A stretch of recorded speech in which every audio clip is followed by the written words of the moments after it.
Good evening student. कल जो हम लोग डिस्कस किए हैं रियल नंबर में डिफरेंट टाइप्स ऑफ नंबर किए थे और डिफिनेशन भी किए थे। इसका पीडीएफ भी हमारा लिंक पे है, टेलीग्राम के लिंक पे, वहाँ से आप पूरे थ्योरी का पीडीएफ देख लीजिएगा विथ एग्जाम्पल्स। आज हम लोग बात करेंगे रियल नंबर, और जो हम लोग पढ़े थे वहाँ से क्वेश्चन आता है, अदर सब्जेक्ट में यूज करेंगे, अदर मतलब टॉपिक में भी जरूरत पड़ेगा। अभी जो मेन टॉपिक हम लोग का रियल नंबर, और रियल नंबर में दो चीज है, इरेशनल और रेशनल, ये दोनों को ध्यान में रखेंगे। ठीक है, तो देखिए रियल नंबर होता है क्या। A number whose square is non negative is called a real number. ये शॉर्ट में दम बहुत सिंपल है, या बोल सकते हैं the collection of all rational और irrational number to form a real number. जितने भी रेशनल हो और इरेशनल हो वो सब मिला के रियल नंबर बन जाएगा। देखिए, और ये यदि हम बोलते हैं कि number whose square is non negative, यदि कोई भी नंबर उसका वो स्क्वायर करेंगे, स्क्वायर करने के बाद वो नॉन नेगेटिव नंबर आता है तो वो रियल नंबर होगा। ठीक है, लेकिन स्क्वायर कर देखिए इसमें तो जो हम लोग कल डिस्कस करे उससे रिलेटेड ही है। तो एक जैसे एग्जांपल देखिए रियल नंबर के, जो लिखा हुआ है कि number whose square is non negative number is called real number. Non negative number मतलब है कि उसको स्क्वायर करने पर, कोई भी नंबर है उसको स्क्वायर करने पर नेगेटिव नंबर नहीं होना चाहिए। जैसे जिसे हम मान लिया कि कोई नेगेटिव नंबर है, उसका स्क्वायर कीजिए, पॉजिटिव आ जा रहा है, तो ये रियल नंबर है। लेकिन ये देखिए एक नंबर हम लिख रहे हैं -1 का स्क्वायर, तो देखिए क्या आ रहा है, √√-1 के स्क्वायर करते हैं तो क्या आता है -1। ये आपका रियल नंबर नहीं है, ये रियल नंबर नहीं है, तो इसको हम लोग कॉम्प्लेक्स नंबर बोलते हैं। क्या बोलते हैं? कॉम्प्लेक्स नंबर, जो कि और ये पढ़ना है 11th क्लास में, कॉम्प्लेक्स नंबर का चैप्टर भी आएगा। तो ये रियल नंबर में नहीं आएगा। ऐसा कोई भी नंबर रहे जिसको स्क्वायर करने के बाद नेगेटिव आ जाएगा तो रियल नंबर नहीं होगा। इसीलिए हम लोग जब बोलते हैं सिंपल भाषा में कि a number whose square is non negative, ठीक है, that is called real number. Example देखिए √7। और यदि नेगेटिव जितने भी इंटीजर है वो सब रियल नंबर रहेगा। जितने भी होल नंबर है, ऑल एवरी नंबर जो हम लोग देख रहे हैं, whole number, integer, prime number, ये सब आपका रियल नंबर में आएगा। उसी में से हम लोग का दो पार्ट पढ़ना है। एक को बोलते हैं, एक को क्या बोलते हैं, रेशनल, और दूसरा को बोलते हैं इरेशनल।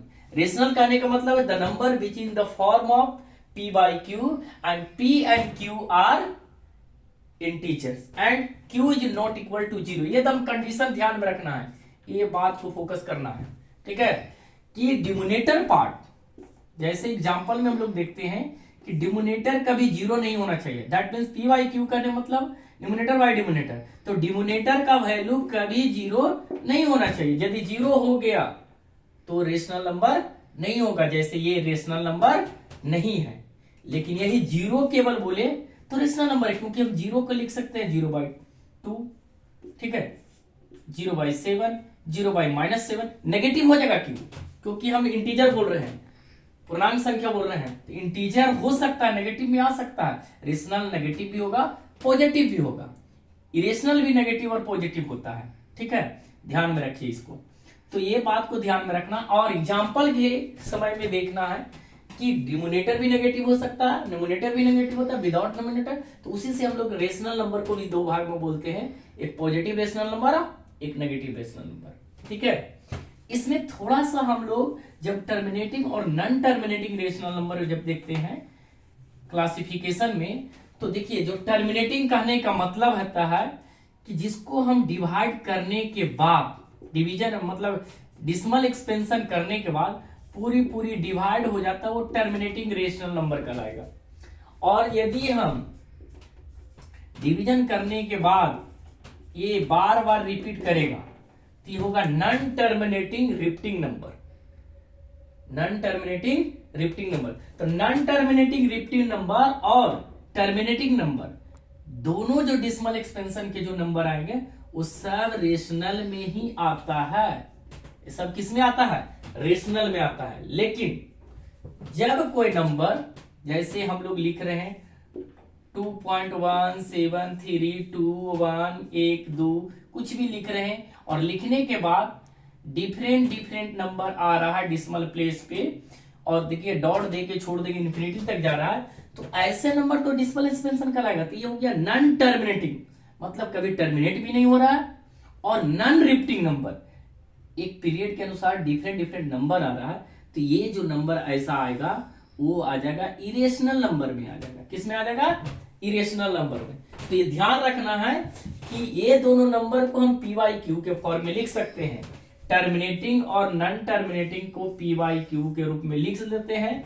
इसीलिए ये दोनों 9th क्लास में पढ़ना रहता था, रेशनल नंबर के कैटेगरी में आएगा, बट ये इरेशनल नंबर के कैटेगरी में। बीपीएससी में भी पूछा था question, beach of the following is a rational number. तो ये सब क्वेश्चन जो है रेशनल और इरेशनल पहचानने में ये डिसिमल एक्सपेंशन वाला दिक्कत करता है, बाकी और कहीं नहीं दिक्कत करेगा। दिक्कत में ये ध्यान में रखना है कि जो टर्मिनेटिंग होगा वो रेशनल होगा, जो नॉन टर्मिनेटिंग रिपीटिंग होगा, रेकरिंग वाला, इस पर देखो ऐसे भी लिख सकते हैं 0.3 या 0.66 को हम लोग ऐसे लिख सकते हैं। रेकरिंग मतलब ये रिपीट होगा बार बार, ठीक है, तो ये भी रेशनल में आ जाएगा, इरेशनल हो गया। एक चीज और ध्यान में रखना है, पाई, देखिए ये पाई का मान हम लोग बोलते हैं, लगभग लिखते हैं 22/7। पाई इक्वल टू लिखा हुआ रहता है इक्विवेलेंट टू 22/7, या कहीं कहीं देखते हैं कि लिखता है 3 इतना। अब इतना ये दोनों देखते हो तो आप बोल देते हो रेशनल नंबर, सही बात है, ये रेशनल नंबर है दोनों, लेकिन हम माइंड में सेट है कि तो पाई का वैल्यू तो इतना लेते हैं। पाई का वैल्यू इतना एग्जैक्ट नहीं है, पाई का वैल्यू जब हम डिसिमल एक्सपेंशन में किया जाता है तो एग्जैक्ट नहीं आता है, इसीलिए पाई को हम इरेशनल कहेंगे, लेकिन 22/7 रेशनल है, 3.14 भी क्या है? रेशनल है। तो इसको ध्यान में रखना, पाई का वैल्यू रेशनल होगा बट पाई क्या हो गया? इरेशनल नंबर हो गया, ठीक है। तो इसको स्क्रीनशॉट भी ले सकते हैं और इसका देखिएगा पीडीएफ आप लोग को मिल जाएगा टेलीग्राम के चैनल पे। और ध्यान से आगे आज इस टॉपिक को हम लोग ले चलेंगे और यहां से एक नंबर क्वेश्चन पूछता है, वेरी वेरी इंपॉर्टेंट है, यहां से आइडेंटिफिकेशन से एक नंबर क्वेश्चन आता है।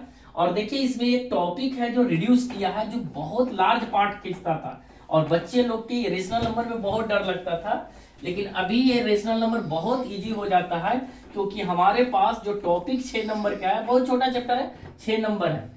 छोटा चैप्टर में 6 नंबर लाना बहुत आसान है।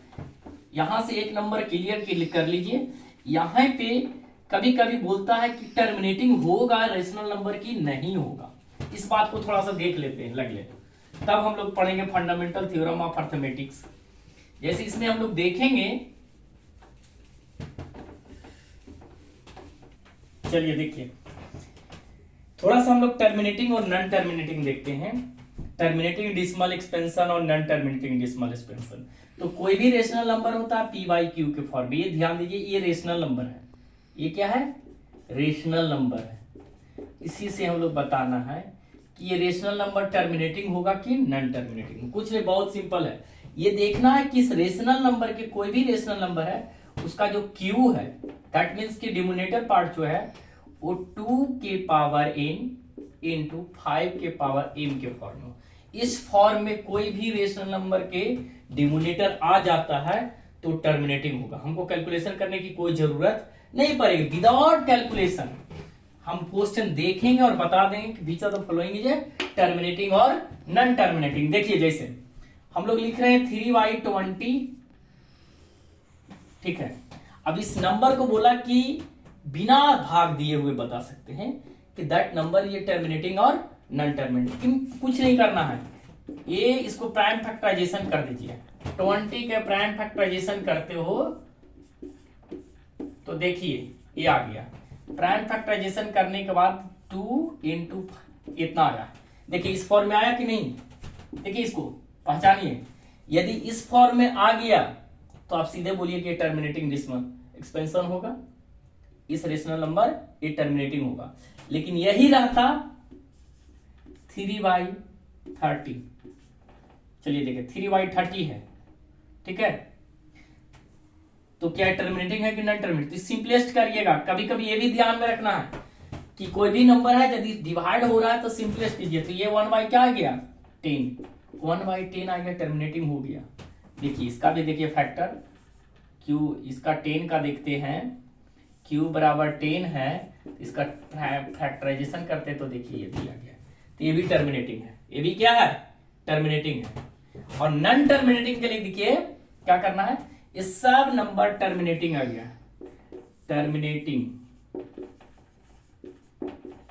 Terminating decimal expansion. Non terminating में ध्यान दीजिए, जब कोई नंबर को इस फॉर्म में नहीं आया, डिनोमिनेटर पार्ट इस फॉर्म में नहीं आता है, या एक चीज और थोड़ा कभी कभी गड़बड़ हो जाता है, केवल 2 रहे उसका फैक्टर तो भी टर्मिनेटिंग, केवल 5 रहे तो भी टर्मिनेटिंग, और 2 और 5 दोनों रहे तो भी टर्मिनेटिंग होगा। लेकिन 2 और 5 के अलावा कोई अदर प्राइम फैक्टर आ जाता है डिनोमिनेटर में तो नॉन टर्मिनेटिंग होता है। जैसे देखिए 5/6 है, ठीक है, छोटा नंबर पर देख रहे हैं क्योंकि 5/6 है, तो देखिए यहाँ q इक्वल टू आपके पास 6 है, तो ये लिखते हैं 2 इंटू 3। 2 तो आया भाई, लेकिन देखिए 2 आने के बाद 3 है, 3 है 2 और 5 के अलावा है, तो इसका मतलब इस फॉर्म में नहीं आ रहा है इसका डिनोमिनेटर पार्ट, इसीलिए ये जो हो गया non terminating rational number, non terminating rational number. यही ध्यान में रखना, टर्मिनेटिंग और नॉन टर्मिनेटिंग भी समझ गए। यहां से एक नंबर पूछता है और नहीं तो पहचानने से पूछता है, ठीक है।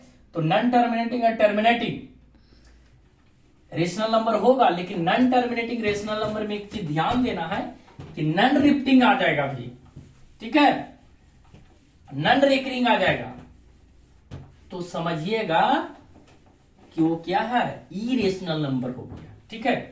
अब देखिए इक्वलिट डिवीजन लेमा एक टॉपिक है जिसमें हमको लेमा एक वर्ड आया है, थोड़ा थोड़ा थियोरेटिकल पार्ट पर ध्यान देना है कि लेमा एक प्रूवन स्टेटमेंट होता है, ठीक है, जिसको यूज करके हम अदर स्टेटमेंट को प्रूव करते हैं, ठीक है। तो लेमा एक प्रूवन स्टेटमेंट होता है जिसके द्वारा हम किसी अदर स्टेटमेंट को प्रूव करते हैं, ठीक है।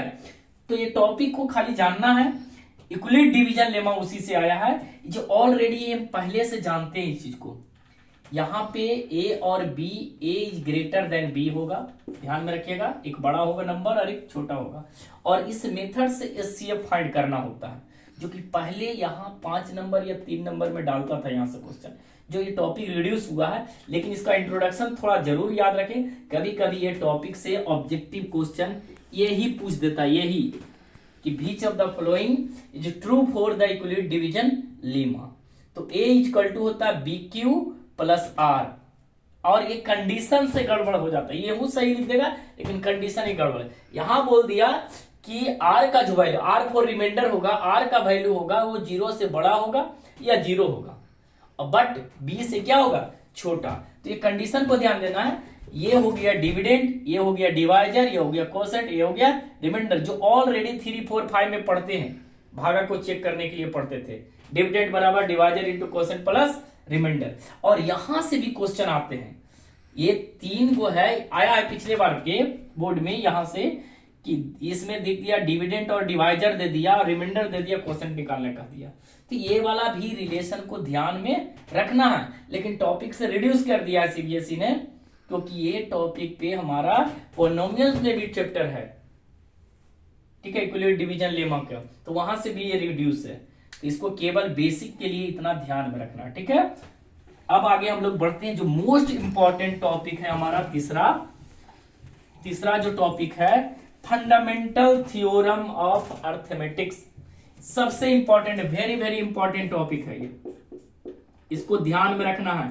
इसका स्टेटमेंट कभी कभी लिखने के लिए आ जाता है सीबीएसई में, 1-2 नंबर में डायरेक्ट आता है, स्टेटमेंट लिखे, state the fundamental theorem of arithmetics. तो इसको ध्यान में रखना, ये कंपोजिट नंबर से रिलेटेड है, और हम बोले थे इसलिए कंपोजिट नंबर को ध्यान से पढ़ना है।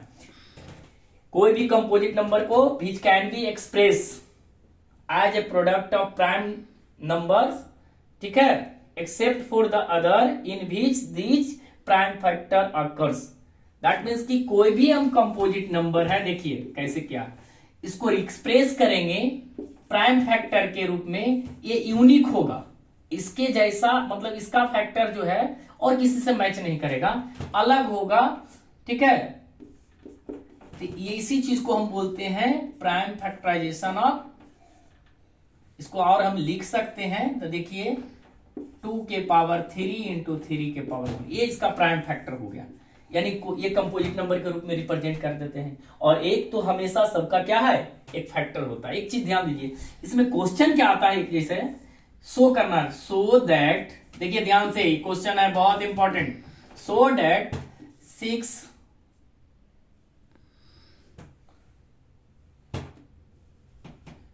Into 2, 6 into 5 into 4 into 3 into 2 plus 5 is a composite number, is a composite. NCERT question है और ये आता है, आएगा तो 2 नंबर में आएगा इस टाइप के क्वेश्चन शो करने के लिए।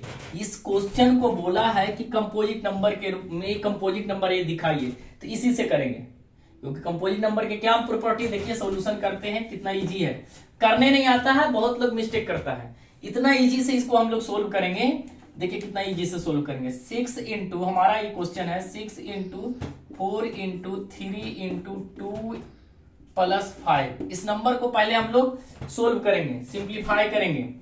तो देखिए इसमें देखिए यहां है 5 और यहां भी हमारे पास 5 है, ठीक है। 5, ये 5 को हम लिख सकते हैं 5 इंटू 1 इजी वे में, तो यहां से कॉमन ले लीजिए 5, बचा क्या 6 इंटू 4 इंटू 3 इंटू 2 अब प्लस 1, इतना आ गया इजी। अब देखिए इसको मल्टीप्लाई कीजिए, 5 इंटू 24 चौथी 72 72 और दूनी 144 अब प्लस 1, इतना आ गया। अब देखिए क्योंकि ये प्लस था तो आपको नहीं पता चल रहा था कि कंपोजिट होगा कि नहीं है, देखिए ये सिंप्लीफाई करके फैक्टर के रूप में आ जाएगा, तो 5 इंटू कितना हो गया 145, देखिए 2 फैक्टर आपको मिल गया, अब तो गुना में है, नहीं घटाओ है नहीं प्लस है, तो ये 2 फैक्टर मिल गया। और एक तो हमेशा फैक्टर होता है, किसका होता है, एक फैक्टर, हर नंबर एक फैक्टर होता है, हर नंबर के लिए एक क्या है, फैक्टर होता है, एवरी नंबर के लिए 1 is a factor of every number. तो देखिए 2 फैक्टर दिख दिया और एक तो 1 है, और कभी कभी ये यदि आ गया कंपोजिट नंबर तो और फैक्टर आपको बन जाएगा, 2-3 और इसमें आ जाएगा प्राइम फैक्टराइजेशन करने। अब देखिए ये इसका यहां लिखेंगे, the given number has so more than 2 factor, so the given number is a composite number, इस तरह से रिप्रेजेंट कर देना है, बहुत इजी है। किसी भी इस तरह के क्वेश्चन रहेगा इसी तरह से बताना है, लेकिन लिखने आना चाहिए, पहले सोल्व करेंगे उसके बाद 2 या 2 से अधिक फैक्टर को रिप्रेजेंट करेंगे और लिखेंगे द गिवन हैज, क्लियरली करके given number has more than 2 factor, so that number is a composite number. एक क्वेश्चन तो यहां से ये सा आता है, और दूसरा जो बहुत इंपॉर्टेंट क्वेश्चन है, बहुत वेरी वेरी इंपॉर्टेंट क्वेश्चन है, जो ध्यान दीजिए यूक्लिड डिवीजन लेमा से ही है, ये रहता है क्वेश्चन रहता है सो दैट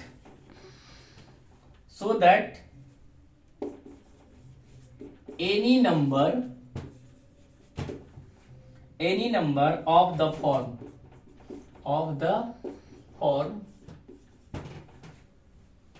6 के पावर n वेयर, ध्यान दीजिएगा, where n belongs to capital n belongs to, देखिए सिंबल को ध्यान में रखना है, n belongs to capital N, क्योंकि सेट थ्योरी में ऐसे पढ़ते हैं, ठीक है। कैन नेवर एंड विथ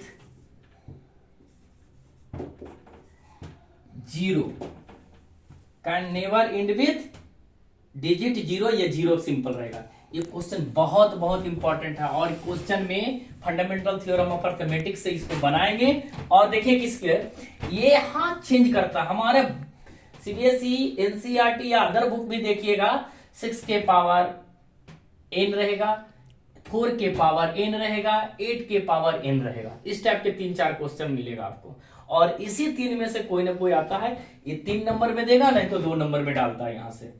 ठीक है, तो आपको ध्यान में रखने बहुत इंपॉर्टेंट, इसको सॉल्यूशन कैसे करेंगे देखने में तो लग रहा है कि सर इंड, अभी हम आपको पढ़ाए थे कि कोई भी टर्मिनेटिंग तब होता है उसके फैक्टर क्यू का फैक्टर देखना है 2 और 5 के मल्टीपल, यानी कोई भी डिसिमल एक्सपेंशन कोई भी जीरो इससे इंड तभी हो सकता है जब उसके फैक्टर में 5 शामिल हो। 5 हमेशा होना चाहिए, 5 नहीं रहा, ठीक है, 2 और 5 में से 5 नहीं रहा तो नंबर कभी भी जीरो से एंड नहीं होगा। जैसे मान लिया आपने कहा रहा सर 16, 2 तो है लेकिन उसमें 5 नहीं है, तो कैसे जीरो से एंड हो रहा है, 5 है।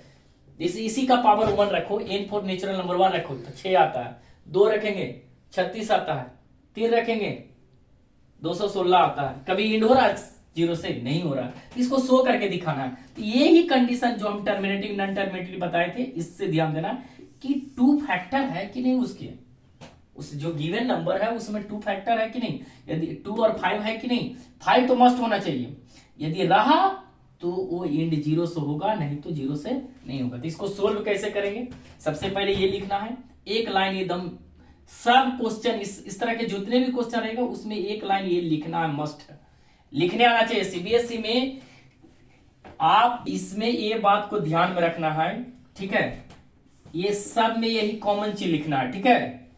इफ 6 के power n end with 0 then क्या जरूरी होना चाहिए, it must have 5 as factor, यानी कोई भी इस तरह के क्वेश्चन रहे तो उसको इंड 5 मतलब जीरो से होना है तो उसके लिए 5 फैक्टर जरूरी है। 5 यदि उसके प्राइम फैक्टर में नहीं आता है तो वो जीरो से इंड नहीं होगा। तो देखिए इसके लिए अब बनाएंगे बट देखेंगे इसको प्राइम फैक्टराइजेशन करके 6 का कि है कि नहीं, ठीक है। 6 को हम लिख सकते हैं 2 into 3, प्राइम फैक्टराइजेशन कर दिया 6 के पावर n, दैट इज कि 2 के पावर भी n इंटू 3 के पावर n। अब देखिए यहां पे आया 5 फैक्टर, नहीं आया है, दिखा दिया शो करके ना, तो यहां पे नहीं आया तो यही लिख देंगे सोच that 2 and 3 are factors of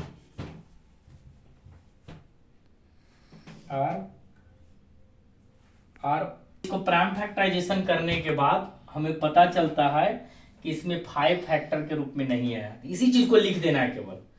2 into 3 के पावर n आ गया, 2 के पावर n, सोच that 2 and 3 are the only prime factor of 6 के पावर n। अब देखिए फंडामेंटल थ्योरम ऑफ अर्थमेटिक क्या कहा था कि कोई भी कंपोजिट नंबर है उसका फैक्टर क्या होता है, यूनिक होता है, वही चीज को लिख देना है। वी नो दैट करके भी लिख सकते हैं, according to the fundamental theorem of arithmetic prime factorization of every number, ये each number is a unique, so 5 is a not a factor of 6 के पावर n, हेंस 6 के power n can never end with 0। इस तरह से हमको complete करना, हर में यही चीज लिखना है, बहुत छोटा है, केवल ध्यान रखना, ये बात छोड़ना नहीं, ये बात दम नहीं छोड़ना है कंक्लूड करने के लिए, ठीक है। और ये बात, ये 2 नंबर या 3 नंबर में दम आता है, वेरी वेरी इंपॉर्टेंट क्वेश्चन है। यहां केवल चेंज करेगा, यहां 8 कर देगा, 6 कर देगा, 4 करेगा, ठीक है। अब देखिए थोड़ा सा टॉपिक है जो इसी से रिलेटेड है, जो ऑलरेडी हम लोग देखते हैं, क्लास 6 में भी पढ़ते थे, 7 में भी पढ़ते थे। थोड़ा सा एक रिलेशन है कि 2 नंबर, और यहां से क्वेश्चन भी आता है, पिछला बार भी आया था, इसके पिछले बार भी आया था, जब हम लोग बोर्ड की कॉपी चेक करने जाते हैं सीबीएसई बोर्ड की, तो वहां पे इतना इजी इजी क्वेश्चन रहता है और बच्चे लोग तैयारी करते हैं बहुत हार्ड, लेकिन देखिए कहां से क्वेश्चन आता है ये पता नहीं है, अनुभव से ही पता चलता है। ये एक्सपीरियंस टीचर ही बता सकते हैं कि कहां से क्वेश्चन आता है और कैसे आता है। तो देखिए यहाँ एक इंपॉर्टेंट फॉर्मूला है जिसके पर भी क्वेश्चन 3 नंबर के आ जाता है। और देखिए इसमें क्या है, product of two numbers, product of two real number, two numbers a and b, ऐसे is equal to LCM into HCF. ये बहुत इंपॉर्टेंट क्वेश्चन है। एचसीएफ ये बहुत इंपॉर्टेंट क्वेश्चन है, यहां से क्वेश्चन आती है, बहुत इंपॉर्टेंट। इसको कभी कभी लिखेगा first number into second number equal to LCM गुने एचसीएफ। अब इसी से फॉर्मूला डिराइव कर सकते हैं। यदि आपको ये निकालना है तो क्या हो जाएगा, एलसीएम इंटू एचसीएफ, y क्या होगा b। यदि b निकालना है तो ये वहां चल गया। इस तरह से हम 3-4 फॉर्मूला यहां से बना सकते हैं, और ये 4 गो जो अननोन क्वांटिटी है उसमें से आपका 3 दिया हो रहेगा, चौथा निकालना रहेगा। तो ये इसको पर क्वेश्चन बनाना है, वेरी वेरी इंपॉर्टेंट क्वेश्चन। यहाँ ये रहेगा तो भी 2 नंबर या 3 नंबर में डालता है। तो हमारे पास 3-4 सेट में क्वेश्चन आते हैं, ये जरूरी नहीं है कि सब में रहेगा, लेकिन इस टाइप के क्वेश्चन आपको मिलेगा। जैसे सपोज हम मान लेते हैं कि 2 नंबर का एचसीएफ है, एचसीएफ ऑफ ए, एग्जांपल जैसे देखिए question, HCF of A and B equal to है आपका 145, ठीक है, और उसका एलसीएम भी दिया हुआ है।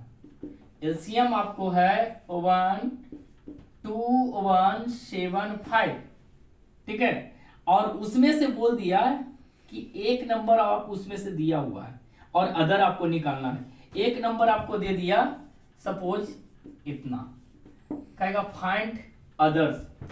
क्वेश्चन क्या रहेगा, फाइंड अदर्स, यानी अदर नंबर निकालना है, ठीक है। और ये पॉजिटिव नंबर पर रहेगा, ध्यान दीजिएगा, ये 2 नंबर पर रिलेशन है, 3 नंबर पर करने नहीं जाइएगा, गलत हो जाएगा।